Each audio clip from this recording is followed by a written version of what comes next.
கர்த்தருடைய பரிசுத்த நாமத்துக்கு ஸ்தோத்திரம். இன்றைய தினத்தில் நம்ம என்ன பார்க்கணும் அப்படின்னு சொல்லி நான் ஜோம் பண்ணும்போது ஆண்டவர் கொடுத்த வார்த்தையை தான் நம்ம இன்னைக்கு பார்க்க போகிறோம். எடுத்துக்கோங்க. ஏசாயா தீர்க்கதரிசியின் புஸ்தகம் 22 அதிகாரம் 22 வசனம். ஏசாயா 22:22. தாவீதினுடைய வீட்டின் திறவுகோலை அவன் தோள்களின் மேல் வைப்பேன், ஒருவரும் பூட்டக்கூடாதபடிக்கு அவன் திறப்பான், ஒருவரும் திறக்கக்கூடாதபடிக்கு அவன் பூட்டுவான். இதை குறிச்சுதான் நம்ம இன்னைக்கு பார்க்க போறோம். ஆண்டவர் நமக்கு என்ன கொடுத்திருக்காராம்? தாவீதின் திறவுகோலை நம்ம கிட்ட கொடுத்துட்டாரு. ஸோ ஆண்டவர் நம்ம கிட்ட சாவியை கொடுத்துட்டாரு, கீயை கொடுத்துட்டாரு. நம்ம என்ன பண்ணுவோமா, யாரும் பூட்டக்கூடாதபடிக்கு நம்ம திறப்போம், திறக்கக்கூடாதபடிக்கு நம்ம பூட்டுவோம் அப்படின்னு சொல்லி இதெல்லாம் போட்டிருக்கு. இதை குறிச்சுதான் நம்ம பார்க்க போறோம். அதே மாதிரி நம்ம எல்லாருக்கும் தெரிஞ்ச வசனம் மத்தேயு 7 அதிகாரம் 7 வசனத்துல என்ன போட்டிருக்கு? கேளுங்கள் அப்பொழுது உங்களுக்கு கொடுக்கப்படும், தேடுங்கள் கண்டடைவீர்கள், தட்டுங்கள் அப்பொழுது உங்களுக்கு திறக்கப்படும் அப்படின்னு இருக்கு. ஸோ நம்ம எதையுமே கேட்டாதான் நமக்கு கிடைக்கும். அப்படிதான் இல்ல, அலுவல பிள்ளைக்கு தான் கிடைக்கும் அப்படின்னு சொல்லுவாங்க. அதே மாதிரிதான் அப்பதான் தெரியும் இந்த பிள்ளைக்கு தேவை இது அப்படிங்கிற மாதிரி. ஸோ எல்லாமே அதே மாதிரிதான், கேட்டாதான் நமக்கு கிடைக்கும், நமக்கு என்ன தேவை அப்படிங்கிறது. தட்டினாதான் அதே மாதிரி திறப்பாங்க. அப்படிதான் இல்ல, திடீர்னு நீங்க யார் வீட்டுக்கோ கிளம்பி போறீங்க, ஒரு 1 hour டிராவல் பண்ணி சுத்தி கித்தி போய் அவங்க வீட்டு வாசப்படி முன்னாடி நின்றுட்டு ஒரு 10 நிமிஷம் நின்றுட்டு திரும்பி வந்துருவீங்களா? வரமாட்டோம்ல. நம்ம யாருமே என்ன பண்ணுவோம்? போன உடனே காலிங் பெல் அடிப்போம். ஏன்னா அப்பதான் தட்டினாதான் அவங்களுக்கு நம்ம வந்திருக்கோங்கிறது தெரியும். இல்லைன்னா நம்ம வந்திருக்கோங்கிறதே அவங்களுக்கு தெரியாது. இல்ல நான் அவ்வளவு தூரம் 1 மணி நேரம் நான் டிராவல் பண்ணி போனேன், நான் போய் நின்ன உடனே கதவு திறந்துடணும் எனக்கு அப்படின்னா திறக்குமா? திறக்காது. அப்படி நம்ம ஒரு வீட்டுக்கு போனா கூட நம்ம போய் முதல்ல நாக் பண்ணும்போது தான் அது நமக்கு அந்த கதவு நமக்கு திறக்கப்படுது இல்ல? அந்த மாதிரி தான்.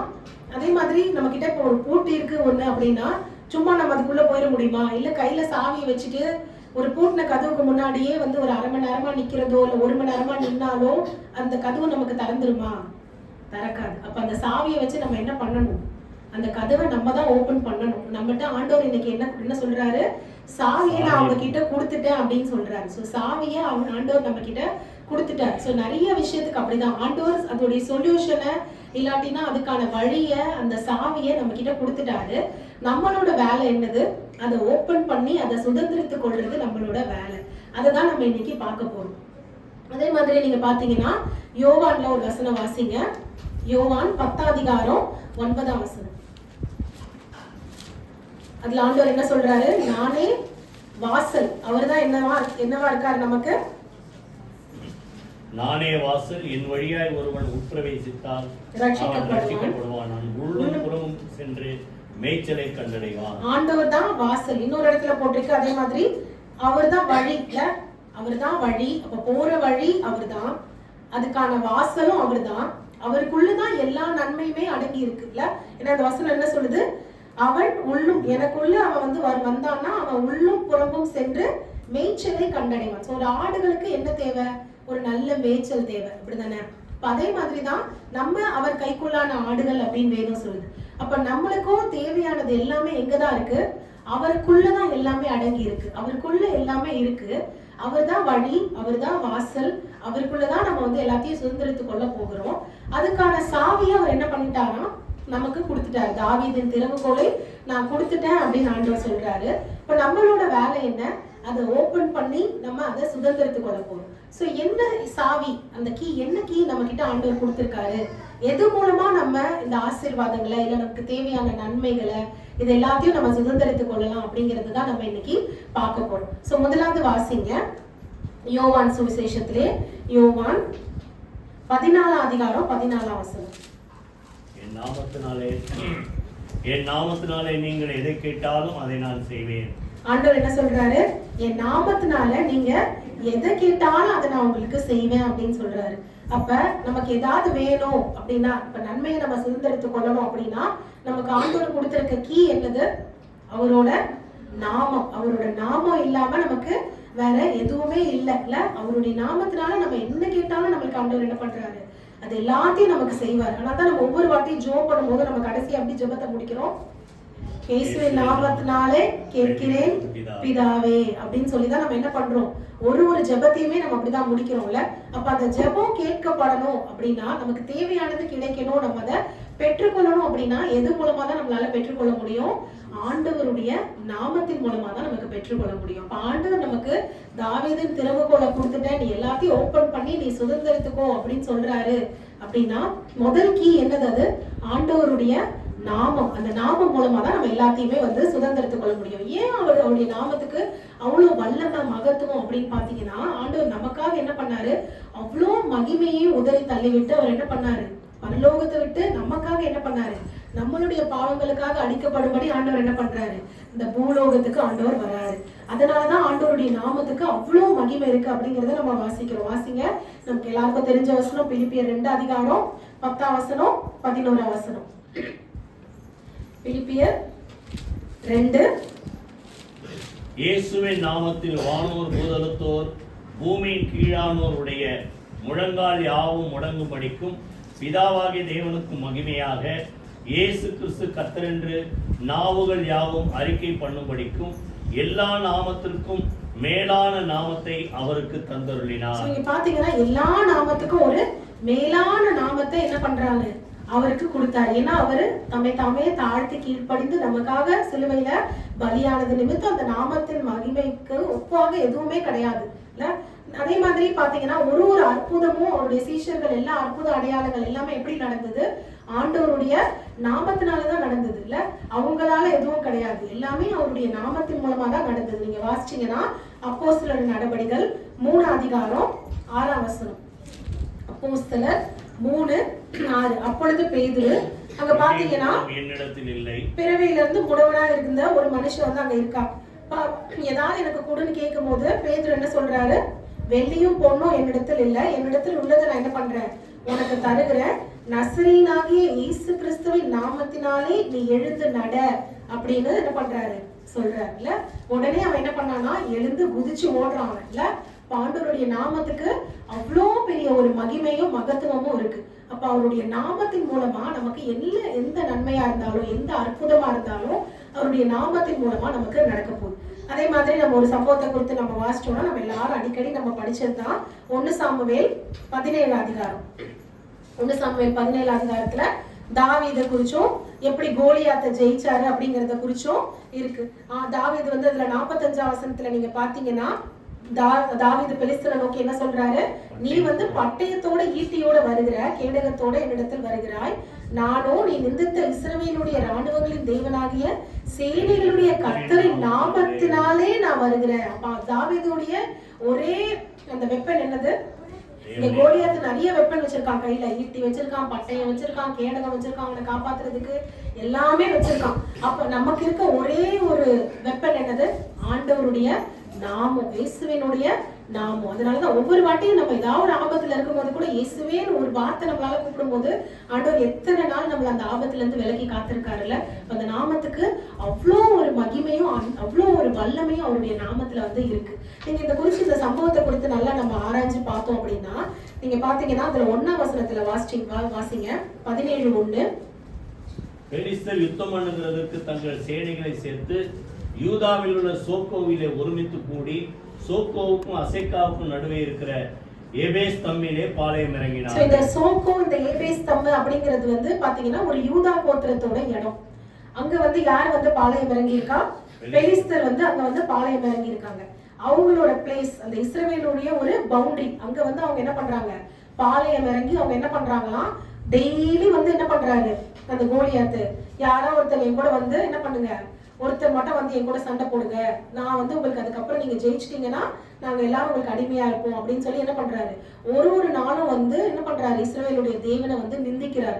எல்லாரும் என்ன பண்றாங்க? டெய்லி அதை அந்த சவுலுடைய ராணுவத்துல இருக்க மக்கள் எல்லாருமே அங்க இருப்பாங்க தான், அப்படிதானே? ஆனா ஒருத்தர் கூட என்ன பண்ணல? தைரியமா போய் என்ன பண்ணல? அந்த கோலியாத்தை எதிர்கொள்ள போகல. அப்ப யார் மட்டும்தான் அந்த தைரியத்தோட வந்தது? தாவீது மட்டும்தான். ஏன்னா அவனால என்ன பண்ண முடியல? ஆண்டவருடைய நாமத்தை நிந்திக்கிறத தாவீதால பார்த்துட்டு என்ன பண்ண முடியல? பொறுத்துக்க முடியல, அதை தாங்கிக்க முடியல. உடனே தாவீது என்ன பண்றான்? இல்ல நீ டெய்லி ஒரு ஒரு ஒரு பெலிஸ்தர் ஆண்டவருடைய நாமத்தை எப்படி நிந்திக்க முடியும்? நம்ம ஜீவனுள்ள தேவன் நம்ம கிட்ட இருக்காரு. எவ்வளவு நம்ம ஆண்டவருடைய வல்லமையை குறிச்சு நம்ம கேட்டிருக்கோம், படிச்சிருக்கோம். அதெல்லாமே படிச்சிருப்பாங்கல்ல. இஸ்ரவேல் மக்கள் என்ன பண்ணிருப்பாங்க? இப்படிலாம் எகிப்துல விடுதலையாக்கி அந்த பார்வோன் கைக்கு விடுதலையாக்கி கொண்டு வந்தது எல்லாத்தையும் என்ன பண்ணிருப்பாங்க? அவங்க பிள்ளைங்களுக்கு சொல்லி கொடுத்துருப்பாங்க. அப்ப இவ்வளவு வல்லமையான ஆண்டவர் நம்ம கூட இருக்கும்போது நம்ம ஏன் நம்ம அந்த ஆண்டவருடைய நாமத்தை இவங்க நிந்திக்கிறாங்க, யாருமே போக மாட்டாங்களேன்ற ஒரு வருத்தம் அவருக்கு இருந்திருக்கும்ல. அப்ப தாவீது என்ன பண்றாரு, நான் போறேன் அப்படின்னு சொல்லி என்ன பண்றாரு, தைரியமா போகும்போது எனக்கு எந்த பட்டயமும் எந்த கேடகமும் எதுவுமே எனக்கு வேணாம், எனக்கு இது மட்டும் போதும், ஆண்டவருடைய நாம மட்டும் போதும்னு அதுதான் அவர் என்ன பண்றாரு, ஒரு வெப்பனா எடுத்துட்டு என்ன பண்றாரு, போய் கோலியாத்தை ஃபேஸ் பண்றாரு. அப்போ நிறைய நேரம் நம்மளுடைய அந்த ஒரு இடத்தை ஆக்கிரமிச்சு வைக்கிற மாதிரி நிறைய காரியங்கள் நமக்கு தடையா இருக்கலாம், முன்னேறி போக முடியாதபடிக்கு நிறைய தடைகள் நமக்கு இருக்கலாம். அது எல்லாத்துக்கும் அது விலகணும், அந்த கதவுகள் எல்லாம் திறக்கணும் அப்படின்னா அதுக்கான ஒரே ஒரு தீர்வு என்னது, ஒரே ஒரு நமக்கான கீ என்னது, ஆண்டவருடைய நாமம். அதிலே பாத்தீங்கன்னா நீங்க 52ஆம் வசனம் 1 சாமுவேல் 17 அதிகாரம் 52ஆம் வசனத்தை வாசிச்சீங்கன்னா, அப்பொழுது இஸ்ரவேலரும் யூதா மனுஷரும் எழும்பி ஆர்ப்பரித்து பள்ளத்தாக்கின் எல்லை மட்டும் எக்ரோனின் வாசல் மட்டும் பெலிஸ்தரை துரத்தினார்கள். அதுக்கப்புறம் பாத்தீங்கன்னா அவங்க என்ன பண்றாங்க, அவங்க பெலிஸ்தர் எல்லாம் வெட்டுண்டு விழுந்தார்கள் அப்படின்னு இருக்கும். சோ இந்த எக்ரோன் அப்படிங்கிறது பாத்தீங்கன்னா அது கிட்டத்தட்ட அந்த பெலிஸ்தர் அவர்கள் இருந்த அந்த ஊர், அந்த எக்ரோன் வாசல்னா அது அவர்களோட ஊர். அவங்க இப்போ இவங்க ஊர்ல இருந்த அந்த பெலிஸ்தர்களை எது வரைக்கும் அந்த இஸ்ரவேல் மக்கள் துரத்துறாங்க, இது மூலமா அவன் ஊர் வரைக்கும் என்ன பண்றாங்க, துரத்திட்டு போய் அவனுடைய பாளையத்தை எல்லாம் கொள்ளையிடுறாங்க, அவன் ஊர் வரைக்கும் அவனை துரத்திட்டு போறாங்க. அப்ப ஏதாவது ஒரு ஆசீர்வாதமோ இல்ல ஏதோ ஒரு நன்மையோ நம்மளால நமக்கு முன்னேறி போக முடியாதபடிக்கு ஒரு தடையா அது இருக்கு. இப்ப இந்த பெலிஸ்தர்கள் அந்த கோலியாத்து பாத்தீங்கன்னா அன்னைக்கு அந்த இஸ்ரவேல் மக்களுக்கு என்ன பண்ணாங்க, ஒரு தடையா இருந்தாங்க, ஒரு திறக்க முடியாத ஒரு வழியே உண்டாக்காம அவங்க என்ன பண்ணிருக்காங்க, அங்க ஆக்கிரமிச்சு அவங்க அங்க என்ன பண்ணிட்டு இருக்காங்க, ஆளுகை செஞ்சுட்டு இருக்காங்க. அப்ப அதை தாவீது எது மூலமா திறந்து அந்த வழியை திறந்தாரு, தேவனுடைய நாமம் அப்படிங்கிற ஒரு கீ மூலமா. அப்ப முதலில் நமக்கு கொடுக்கப்பட்டிருக்கிறது என்னது, தேவனுடைய நாமம். நீதிமொழிகள்ல கூட நம்ம இன்னைக்கு பாடின மாதிரி அந்த வசனத்தை நம்ம வாசிப்போம், கர்த்தரின் நாமம் பலத்த துருகம். நமக்கு நீதிமான்கள் அதற்குள்ள ஓடி அவங்க எப்படி இருப்பாங்களாம், சுகமா இருப்பார்கள். நீதிமொழிகள் 18 அதிகாரம் 10ஆம் வசனம். அப்போ நமக்கு ஒரு பெலன், நமக்கு ஒரு சேஃபான ஒரு பிளேஸ், இல்லாட்டினா நமக்கு எதிரிய ஜெயிக்கிறதுக்கோ இல்ல நம்மளுடைய நன்மைகளை நம்ம சுதந்திரத்துக் கொள்கிறதுக்கோ நமக்கு கொடுக்கப்பட்டிருக்கிற ஒரு கீ என்னது, ஆண்டவருடைய நாமம். அந்த நாமத்தின் மூலமா நம்ம என்ன பண்ணலாம், இந்த நாமத்தினாலே நீங்கள் எதை கேட்டாலும் நான் அதை செய்வேன் அப்படின்னு ஆண்டவர் சொல்றாருல. இது அதுன்னு எதுவுமே ஸ்பெசிஃபை பண்ணல. சோ அப்படின்னா என்ன அர்த்தம், நீங்க என்ன கேட்டாலும் நான் உங்களுக்கு செய்வேன், என் நாமத்தினால நீங்க கேட்கும் போது அதை நான் என்ன பண்ணுவேன், உங்களுக்கு செய்வேன் அப்படின்னு சொல்றாரு. ஏன்னா வேதம் கூட சொல்லுது, நீங்க எங்க பூமியில 2 பேர் ஒருமனப்பட்டிருந்தா நான் என்ன பண்ணுவேன், அது இல்ல அப்படின்னா கூட அதை நான் என்ன பண்ணுவேன், உண்டாக்கி உருவாக்கி நான் தருவேன் அப்படின்னு சொல்றாருல்ல. அதே மாதிரி மத்தேயுல 18:18 என்ன சொல்றாரு, என் நாமத்தினால நீங்க எவைகளை கட்டுவீர்களோ அவைகள் கட்டப்பட்டிருக்கும், என் நாமத்தினால எவைகளை கட்ட அவிழ்ப்பீர்களோ அவைகள் கட்ட அவிழ்க்கப்பட்டிருக்கும் அப்படின்னு சொல்றாரு. அப்போ உங்களுக்கு ஏதாவது வேணும் நமக்கு அப்படின்னா நம்ம கட்ட அவிழ்க்கிறதுக்கு அதை ஓபன் பண்றதுக்கு நமக்கு இருக்க கீ என்னது, ஆண்டவருடைய நாமம். அவர் நாமத்தின் மூலமா தான் நம்ம அதை என்ன பண்ண முடியும், கட்ட அவிழ்க்க முடியும், அதை நம்ம சுதந்திரித்துக் கொள்ள முடியும். அதுதான் நம்ம முதல்ல பாக்குறது. 2வது வாசிங்க, அதே யோவான் எழுதின சுவிசேஷத்துல 11ஆம் அதிகாரம் 14ஆம் வசனம். சோ இந்த சம்பவத்தை குறித்தும் நம்ம நிறைய நேரம் நம்ம படிச்சிருப்போம். யோவான் 11:14.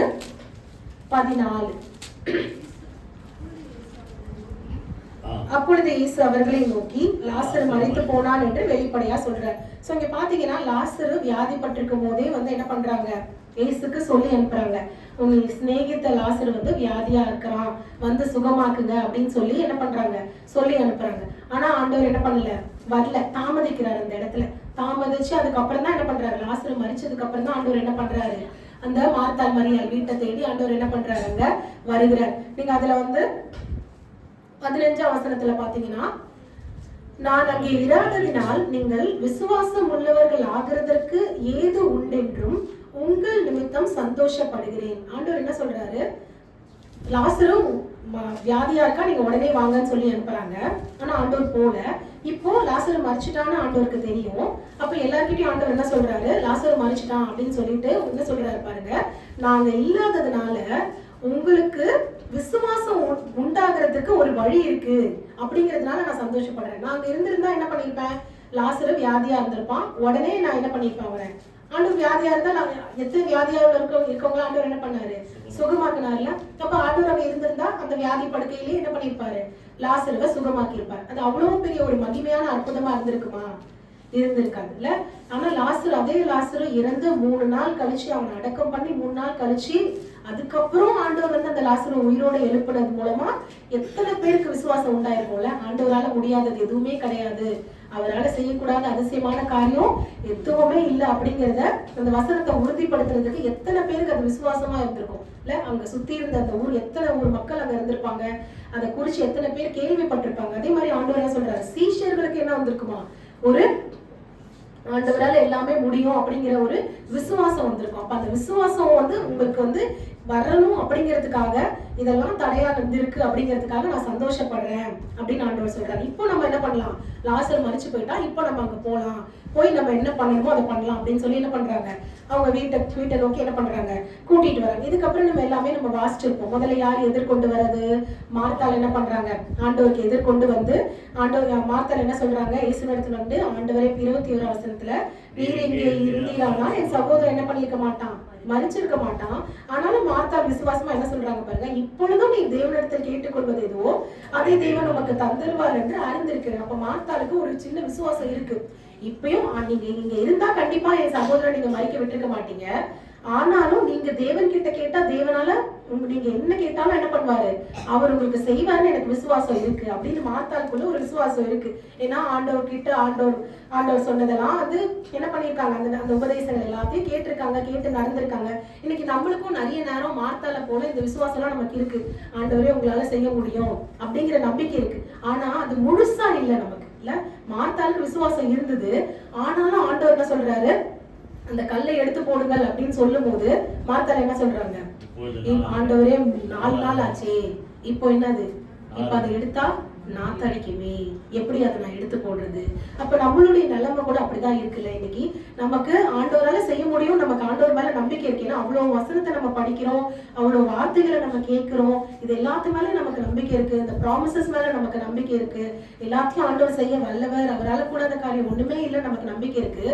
ஆனாலும் ஒரு சின்ன அவிசுவாசம் நமக்குள்ள என்ன பண்ணுது, கிரிய செஞ்சுட்டே இருக்கு இல்ல. அப்ப அந்த அவிசுவாசம் இருக்கிறதுனாலதான் நம்மளால என்ன பண்ண முடியல, அந்த நன்மையை முழுசா நம்மளால பெற்றுக்கொள்ள முடியல. அப்ப அந்த அவிசுவாசத்தை நம்ம எடுத்து போட்டா நம்மளால என்ன பண்ண முடியும், அதுதான் நமக்கு கீ. நமக்கு எதுதான் 2வது கீ ஆண்டவர் நமக்கு கொடுத்திருக்கிறது இன்னைக்கு, ஆண்டவர் மேல நம்ம வைக்கிற விசுவாசம். அது வந்து எப்படி இருக்கணுமா, முழுசா இருக்கணும். ஆண்டவர் என்ன சொல்றாரு, அதே மாதிரி பாத்தீங்கன்னா மத்தேயுல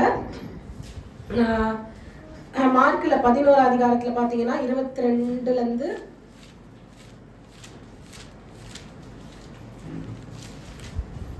எவனாகிலும் இந்த மலையை பார்த்து நீ பெயர்ந்து சமுத்திரத்திலே தள்ளுண்டு போ என்று சொல்லி தான் சொன்னபடியே நடக்கும் என்று சந்தேகப்படாமல் அவன் விசுவாசித்தால் அது அவனுக்கு அவன் சொன்னபடியே ஆகும் என்று மெய்யாகவே உங்களுக்கு சொல்கிறேன் அப்படின்னு சொல்றாரு. அப்ப நிறைய நேரம் நம்ம வந்து விசுவாசிக்கிறோம், நம்ம எல்லாம் விசுவாசி, நம்ம பேரே விசுவாசி தான் இல்ல. அதனால நம்ம யாருமே நம்ம விசுவாசிக்காம எல்லாம் இருக்கிறது இல்ல, நம்ம எல்லாருமே விசுவாசிக்கிறோம். ஆனா நமக்கு என்னமும் இருக்கு, கூடவே சந்தேகமும் இருக்கு. அதனாலதான் நம்மளால என்ன பண்ண முடியல, அதை நம்மளால சுதந்திரத்துக் கொள்ள முடியல. அப்ப நம்ம விசுவாசிச்சா மார்க் 11 அதிகாரம் 22 வசனம் 22, 23 நம்மளுக்கு விசுவாசம் இருக்கு. ஆனா நமக்கு கூடவே என்ன இருக்கு, கொஞ்சோண்டு சந்தேகமும் நமக்கு இருக்கு. அந்த சந்தேகம் இருக்கிறதுனாலதான் நம்மளால என்ன பண்ண முடியல, முழுசா நம்மளால இந்த நன்மைகளை சுதந்திரத்துக் கொள்ள முடியல, அந்த அற்புதத்தை பெற்றுக்கொள்ள முடியல. அன்னைக்கு சந்தேகப்படாம நம்ம விசுவாசிச்சிருந்தா அப்பவுமே என்ன பண்ணிருப்பாரு, ஆண்டவர் சுகமாக்கி இருப்பாரு. இருந்தாலும் ஆண்டவர் என்ன பண்றாரு, எல்லாருக்கும் விசுவாசம் வரணுங்கிறதுக்காக ஆண்டவர் என்ன சொல்றாரு, தேவனால எல்லாம் கூடும் அப்படின்னு சொல்லி என்ன பண்றாரு, காமிக்கிறதுக்காக ஆண்டவர் அன்னைக்கு என்ன பண்ணாரு, நான் மரித்து 4 நாள் ஆன அந்த லாசருவை என்ன பண்றாரு, ஆண்டவர் உயிரோடு எழுப்பி எல்லாருக்கும் முன்பாக ஒரு பெரிய அற்புதத்தை ஆண்டவர் என்ன பண்ணாரு, நிகழ்த்தினாரு. சோ அப்போ நம்மளுக்கு என்ன இருக்கணும், சந்தேகப்படாம நமக்கு விசுவாசம் இருக்கும். ஆண்டவர் சொல்றாரு, கடுகு விதையில விசுவாசம் இருந்தா கூட நமக்கு போதும். கடுகு விதையில விசுவாசம் இருந்தா கூட ஒரு மலையே வந்து பெயர்ந்து சமுத்திரத்துல போயிருப்பான். கடுகு விதை எவ்வளவு சின்னதுல நம்ம பார்த்திருக்கோம், கடுகு எவ்வளவு குட்டியில. அந்த மாதிரி ஒரு குட்டி விசுவாசம் நமக்கு இருந்தா கூட போதும். ஆனா என்ன இருக்கக்கூடாது, அதுல 1% கூட என்ன இருக்கக்கூடாது, சந்தேகம் இருக்கக்கூடாது. சந்தேகம் இல்லாம நம்ம விசுவாசிச்சா நம்மளால என்ன பண்ண முடியும், எல்லா காரியத்தையும் நம்மளால சுதந்திரத்துக் கொள்ள முடியும். ஒரு வசனம் வாசிங்க, 1 கொரிந்தியர் 16 அதிகாரம் 13 வசனம். விழித்திருங்கள். விசுவாசத்துல எப்படி இருக்கணுமா? நிலைத்திருக்கணும். விசுவாசத்துல நிலைச்சிருக்கணும். நம்ம விசுவாசிச்சுட்டு நான் வந்து விசுவாசிச்சா நடக்கலன்னு அப்படியே என்ன பண்ணிடக்கூடாது, அதை விட்டுறக்கூடாது. விசுவாசத்தை எப்பயுமே நம்ம என்ன பண்ணிடக்கூடாது, விட்டுறாம அந்த விசுவாசத்திலேயே நம்ம என்ன பண்ணணுமா, நிலைச்சிருக்கவங்களா நம்ம காணப்படும் போது ஆண்டவர் கண்டிப்பா என்ன பண்ணுவாரு, நமக்கு எல்லா காரியங்களையும் நம்மளால என்ன பண்ண முடியும், சுதந்திரத்துக் கொள்ள முடியும். இன்னொரு வசனம் கூட வாசிங்க, மத்தேயுல 17 அதிகாரம் 15 வசனம். மத்தேயு 17. ஆண்டவரே, என் மகனுக்கு இறங்கும், அவன் சந்திரரோகியாய் கொடிய வேதனைப்படுகிறான், அடிக்கடி தீயிலும் அடிக்கடி ஜலத்திலும் விழுகிறான். சோ இங்க பாத்தீங்கன்னா இந்த காரியத்தை குறித்து நம்ம படிச்சிருப்போம். ஒரு சந்திரரோகியா கஷ்டப்படுற ஒரு மகனுடைய தகப்பன் வந்து என்ன பண்றாரு, ஆண்டவர்கிட்ட வர்றாரு. வந்துட்டு அவன் என்ன பண்றான், ரொம்ப போய் நெருப்புல விழுந்துடுறான். அந்த மாதிரி வந்து ரொம்ப அவனை வந்து இதுல வந்து கஷ்டப்பட்டுட்டு இருக்கான் அந்த சந்திரரோக வியாதினால. அதனால நீங்க என்ன பண்ணுங்க, அவனை வந்து சுகமாக்குங்கன்னு சொல்லிட்டு அவர் ஒரு வார்த்தை சொல்றாரு 16ல. ஏற்கனவே நான் என்ன பண்ணேன், இவனை உங்களுடைய சீஷர்கள்ட்ட நான் கொண்டு வந்தேன். ஆனா உங்க சீஷர்களால என்ன பண்ண முடியல, அவனை குணப்படுத்த முடியல அவங்களால. அதனால நான் இப்ப உங்ககிட்ட வந்திருக்கேன் அப்படின்னு சொல்லி கேட்கும் போது ஆண்டவர் சீஷர்களை என்ன பண்றாரா, கடிந்து கொடுக்குறாரு. விசுவாசம் இல்லாத 17ல, விசுவாசம் இல்லாத மாறுபாடுள்ள சந்ததியை எதுவரைக்கும் நான் உன்னோடு இருப்பேன், எது வரைக்கும் உங்க இடத்துல நான் பொறுமையா இருப்பேன் அப்படின்னு சொல்லி என்ன பண்றாரு, திட்டிட்டு அவங்கள கூப்பிட்டு அந்த பையனை கூப்பிட்டு ஆண்டவர் என்ன பண்றாரு, சுகமாக்குறாரு. அப்ப எல்லாரும் அவர் சுகமாக்கி போனதுக்கு அப்புறம் அந்த சீஷர்கள் வந்து ஆண்டவர்கிட்ட கேட்கிறாங்க, ஏன் வந்து எங்களால வந்து இதை குணப்படுத்த முடியல அப்படின்னு சொல்லும் போது ஆண்டவர் என்ன சொல்றாரு, உங்களுடைய அவிசுவாசத்தினாலதான் உங்களால என்ன பண்ண முடியல, அந்த மனுஷனை குணமாக்க முடியல. நீங்க விசுவாசத்தோட நீங்க அதை கேட்டிருந்தீங்கன்னா ஆண்டவர் என்ன பண்ணிருப்பாரு, கண்டிப்பா விசுவாசத்தினால எதை கேட்டாலும் நம்ம அதை என்ன பண்ண முடியும், நம்மளால பெற்றுக்கொள்ள முடியும், சுதந்திரத்துக் கொள்ள முடியும். இதுதான் நம்ம ஆண்டவர் மேல வைக்கிற விசுவாசம், அதுதான் நமக்கு உண்டா இருக்கிற தைரியம் அப்படின்னு போட்டிருக்கு. அப்ப நீங்க விசுவாசம் இல்லாம நீங்க அதை கேட்கும் போது அது நடக்காதுன்னு கொஞ்சமே உங்களுக்கு சந்தேகம் இருந்தாலும் அது என்ன பண்ணாது, கண்டிப்பா நடக்காது. அப்ப அது முழுசா நடக்கணும், நீங்க அதை வந்து சுதந்திரத்துக் கொள்ளணும் அப்படின்னா நம்மளால எதனாலதான் அது முடியும், விசுவாசத்தினாலதான் நம்மளால என்ன பண்ண முடியும், அதை அச்சீவ் பண்ண முடியும். அப்ப ரெண்டாவது ஆண்டவர் நம்மளுக்கு கொடுத்திருக்க அந்த கீ என்னது, நம்மளோட விசுவாசம். முதல்ல என்ன பார்த்தோம், ஆண்டவருடைய நாமம். ரெண்டாவது பாத்தீங்கன்னா ஆண்டவர் மேல வைக்கிற விசுவாசம். அது மூலமா ஒரு நல்ல சுகத்தையோ இல்லைன்னா நம்ம என்ன எதிர்பார்த்திருக்கோம் போது எல்லாவற்றையும் நம்மளால என்ன பண்ண முடியும், பெற்றுக்கொள்ள முடியும். அடுத்து மூணாவது நம்ம பார்ப்போம், யோசுவா புஸ்தகம் 6 அதிகாரம் 1 வசனம். யோசுவா 6:1.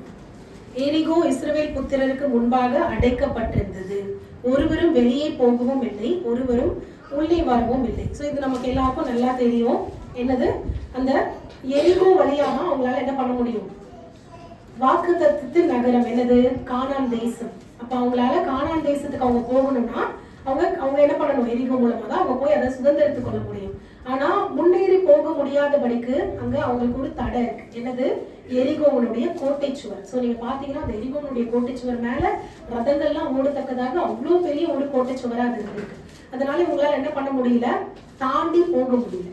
தாண்டி போக முடியாம அது என்ன பண்ணிட்டு இருக்கு, அடைக்கப்பட்டிருக்கு. அந்த கதவு வந்து அடைக்கப்பட்டிருக்கு. அதனால யாராலையும் உள்ளேயும் போக முடியல, வெளியும் வர முடியல.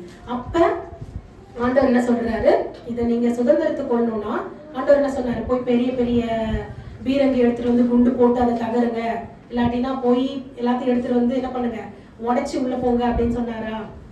என்ன சொன்னாரு, நீங்க என்ன பண்ணுங்க, ஒரு நாளும் என்ன பண்ணுங்க, போய் அந்த எரிகோவை சுத்தி வாங்க. மொத்த பேரும் என்ன பண்ணுங்க, போய் அந்த வால் அப்படியே சுத்தி வாங்க. அந்த மாதிரி என்ன பண்ணுங்க, 7 நாள் பண்ணுங்க. 7வது நாள் என்ன பண்ணுங்க, 7 தரம் நீங்க என்ன பண்ணுங்க, போய் அதை சுத்தி வாங்க. அப்ப இஸ்ரவேல் மக்கள் என்ன பண்ணாங்க, ஒரு நாளும் போய் சுத்தி வந்தாங்க துதிச்சுட்டு. அதே மாதிரி 7வது நாள் அவங்க என்ன பண்ணாங்க, ஆர்ப்பரிச்சு துதிச்சு அவங்க என்ன பண்ணாங்க, 7 முறை சுத்தி வந்தாங்க. இல்ல, அப்ப 7 முறை அவங்க துதிச்சுட்டு அவங்க சுத்தி வரும்போது அந்த கோட்டை சுவர் என்ன ஆச்சா, தானா இடிஞ்சு விழுந்தது. அவங்கவுங்க என்ன பண்ணாங்க, ஏறி உள்ள போய் அந்த எரிகோவை அவங்க என்ன பண்ணாங்க, சுதந்திரத்துக் கொண்டாங்க.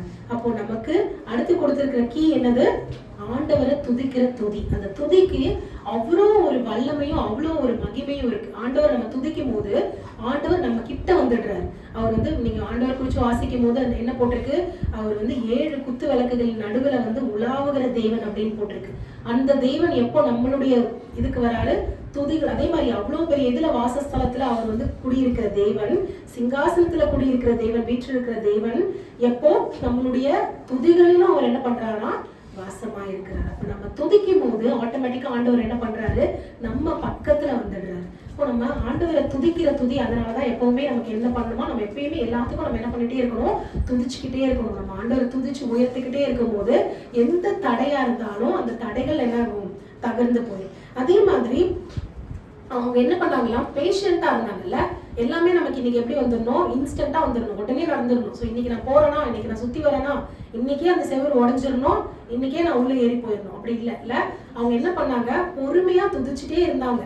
அது ஆண்டவர் சொல்றாரு, அது நடக்கும்போது நடக்கும், நம்ம அது வரைக்கும் என்ன பண்ணிட்டு தான் இருக்கணும், அது வரைக்கும் நம்ம ஆண்டவரை துதிச்சுட்டு தான் இருக்கணும். ஏன் இது நடக்கல, ஏன் இது இதுவாகல அப்படின்னு நம்ம என்ன பண்ணக்கூடாது, முறுமுறுத்துட்டோம் இல்ல அந்த மாதிரி ஒரு இருதயத்தோட நம்ம இருக்கக்கூடாது. நமக்கு என்ன இருதயம் தான் இருக்கும், ஆண்டவர் செய்வாருன்ற அந்த விசுவாசத்தோட நம்ம என்ன பண்ணிட்டே இருக்கணும், துதிச்சுட்டே நம்ம இருக்கும்போது அந்த காரியம் கண்டிப்பா நமக்கு நடக்கும். நீங்க அடுத்து அதே மாதிரி பாத்தீங்கன்னா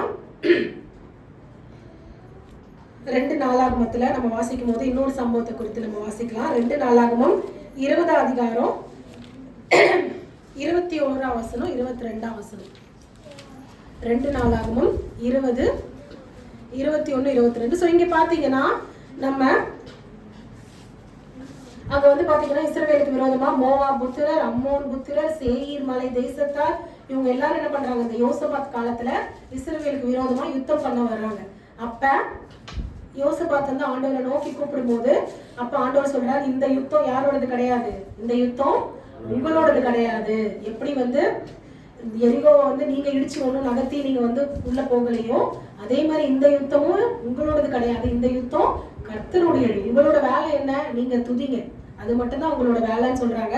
அதே மாதிரி பாத்தீங்கன்னா நீங்க 20ஆம் வசனத்துல அவங்க என்ன பண்றாங்க, அதிகாலமே எழுந்திருந்து தெக்கோவின் வனாந்திரத்துக்கு போக புறப்பட்டார்கள். புறப்படுகையில் யோசபாத் என்ன பண்றாரு, யூதாவின் குடிகளை, எருசலேம் குடிகளை கேளுங்கள், உங்கள் தேவனாகிய கர்த்தரை நம்புங்கள், அப்பொழுது நிலைப்படுவீர்கள் அப்படின்னு சொல்லிட்டு அவங்க என்ன பண்றாங்க, ஜனத்தோட காலையிலேயே பின்பு அவர்கள் ஜனத்தோட ஆலோசனை பண்ணி பரிசுத்தமுள்ள மகத்துவத்தை துதிக்கவும் ஆயுதம் அடைந்தவர்களுக்கு முன்பாக நடந்து போய் கர்த்தரை துதியுங்கள், அவர் கிருபை என்றும் உள்ளது என்ன பண்ணிட்டே இருக்காங்களாம், பாடிக்கிட்டே இருக்காங்க. அவங்க என்ன பாடுறாங்க, கர்த்தரை துதிங்க, அவர் நல்லவர், அவர் கிருபை என்றும் உள்ளது அப்படின்னு அவங்க என்ன பண்ணிட்டே இருக்காங்க, பாடிக்கிட்டே இருக்காங்க. அவங்க பாடிக்கிட்டே இருக்கும் போது என்ன ஆகுது, 3 பேர் வராங்க. 3 பேர் என்ன பண்றாங்க, அவங்களுக்கு விரோதமா வந்தவங்கள ஆண்டவர் என்ன பண்றாரு, கர்த்தர் என்ன பண்றாரு, ஒருவருக்கு ஒருவர் விரோதமா எழுந்து அவங்களே வந்து என்ன பண்றாங்க, சண்டை போட்டு எல்லாம் வந்து வெட்டுண்டவர்களாய் விழுந்தார்கள் அப்படின்னு நம்ம பார்க்கிறோம். அப்ப நமக்கு விரோதமா ஒரு காரியம் வரும்போதோ இல்ல நம்மளால முன்னேறி போக முடியாம தடையா ஏதாவது இருக்கும் போதோ அதை நம்ம திறக்கிறதுக்கு நமக்கு என்ன ஆண்டவர் கீயை கொடுத்திருக்காரு,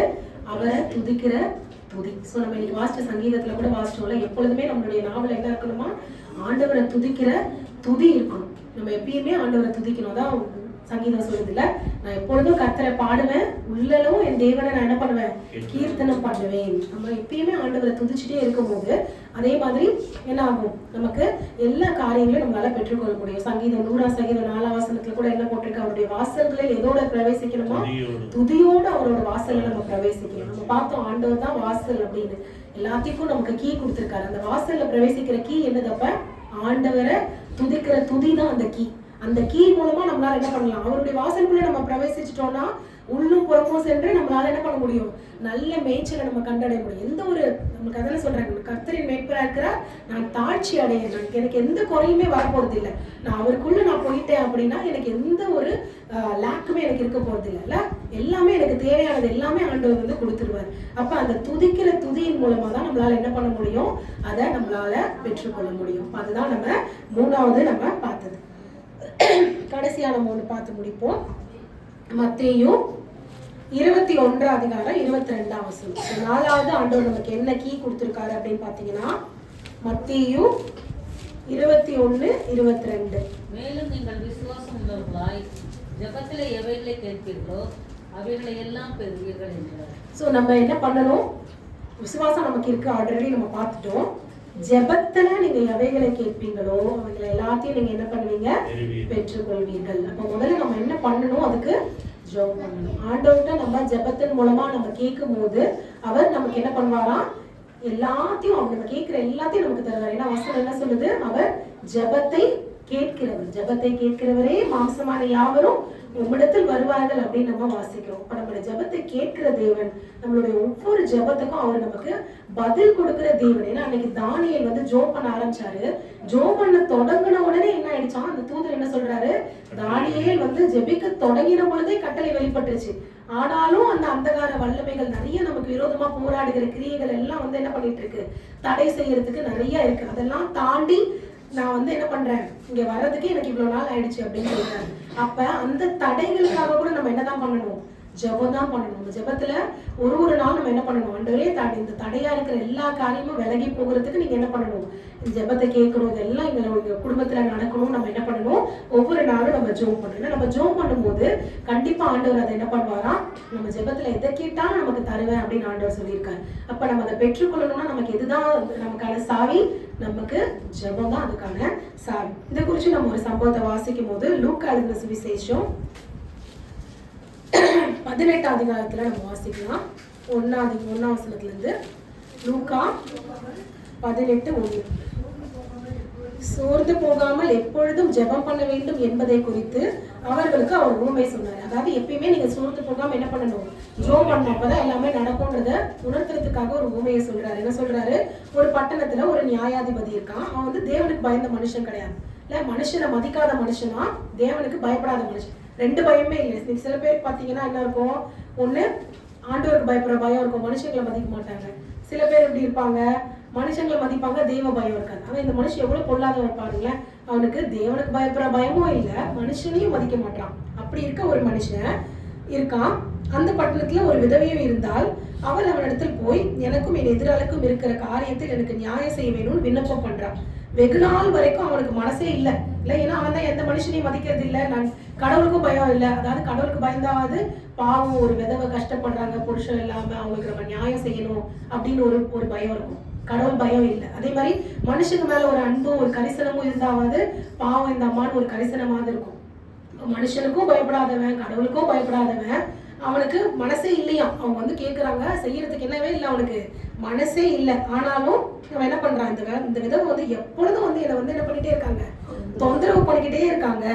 அடிக்கடி வந்து என்னை அலட்டுறாங்களாம். இல்லை என்ன எப்படி பேசுறாரு பாருங்களேன், அடிக்கடி வந்து என்னை அலட்டாத படிக்கு, என்னை வந்து தொல்லை பண்ணாத படிக்கு நான் என்ன பண்ணுவேன், இவருக்கு நியாயம் செய்வேன் அப்படின்னு வந்து சொல்லிக்கிறானா. இல்லை அப்ப அப்படிப்பட்ட ஒரு மனுஷனையே டெய்லி போய் கேட்டா, இன்னைக்கு அப்படிதான் சொல்லுவாங்கல்ல, கரைக்க வந்து கல்லும் வந்து தேயும் அப்படின்னு சொல்லுவாங்கல்ல.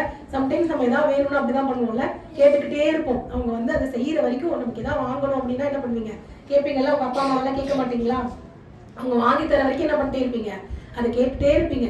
அவங்க வாங்கி தரக்கூடாதுன்ற முடிவுல தான் இருப்பாங்க. ஆனா திரும்பி நச்சரிச்சு கேட்டுட்டே இருக்கிறதுனால சரி எத்தனை வாட்டி தான் அந்த பிள்ளை கேட்கணும், நான் வாங்கி கொடுத்துருவோம் என்ன பண்ணிடுவாங்க, கடைசியில வாங்கி கொடுத்துடுறாங்க. இல்ல அந்த மாதிரி திரும்ப வந்து அலட்டாதபடிக்கு நான் என்ன பண்ணுவேன்னா நன்மை செய்வேன் அப்படின்னு சொல்லிட்டு ஆண்டவர் சொல்றாரு பின்னாடி.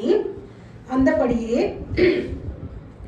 தேவன் தம்மை நோக்கி இரவும் பகலும் கூப்பிடுகிறவர்களாகிய தம்மால் தெரிந்து கொள்ளப்பட்டவர்களின் விஷயத்தில் நீடிய பொறுமை உள்ளவராக இருந்து அவர்களுக்கு நியாயம் செய்யாமல் இருப்பாரோ.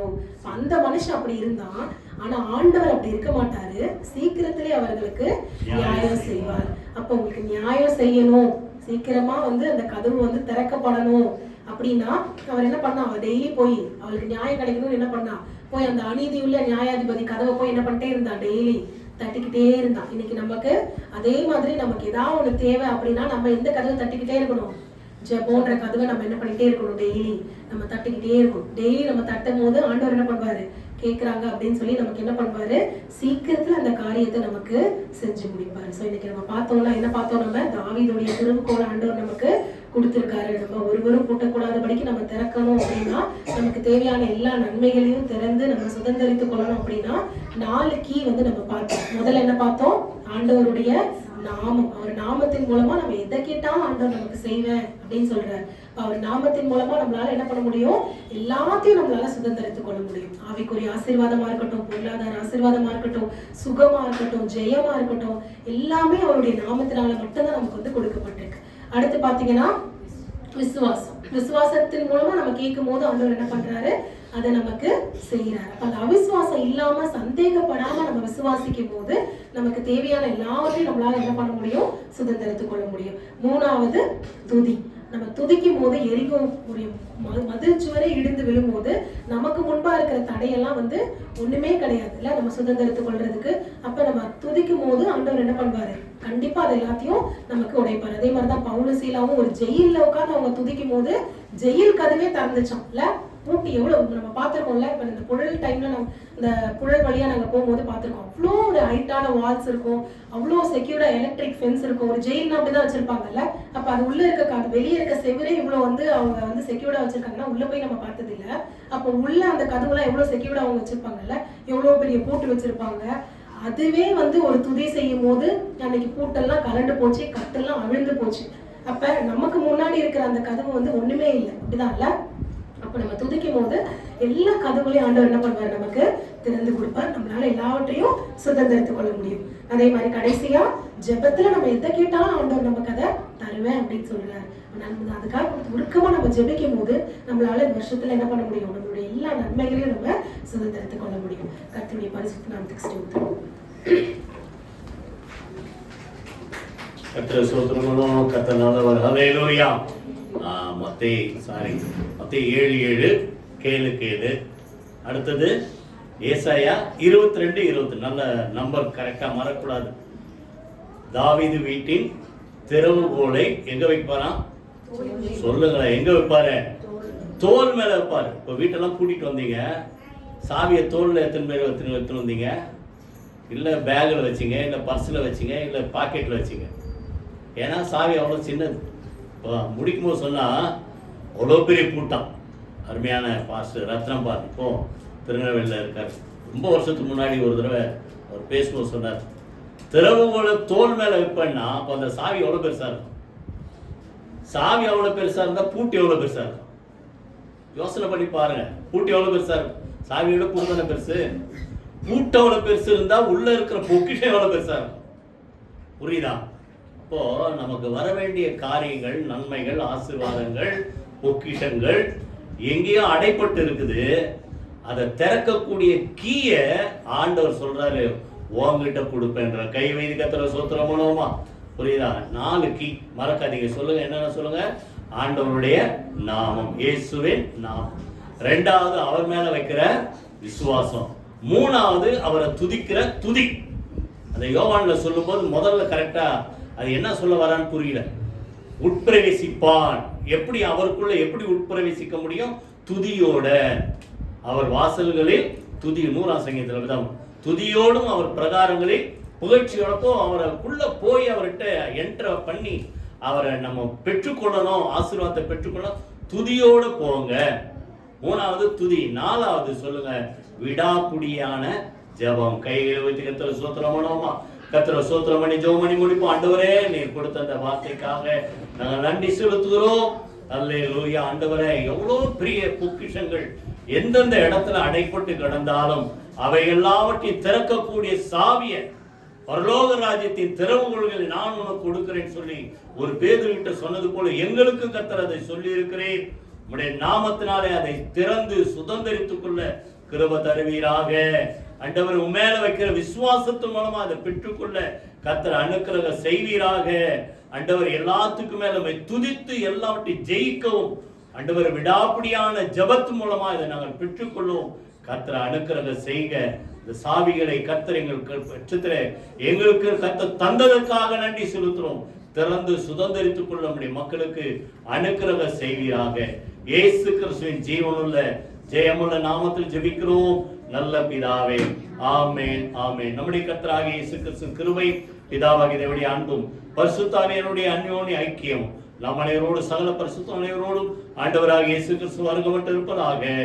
ஆமென். ஆத்துமாவே கர்த்தரை ஸ்தோத்திரி, என் முழுவதும் என்னுடைய பரிசுத்த நாமத்தை ஸ்தோத்திரி. என் ஆத்துமாவே கர்த்தரை ஸ்தோத்திரி, அவர் செய்த சகல உபகாரங்களை மறவாதே. ஆமென், ஆமென், ஆமென். God bless you.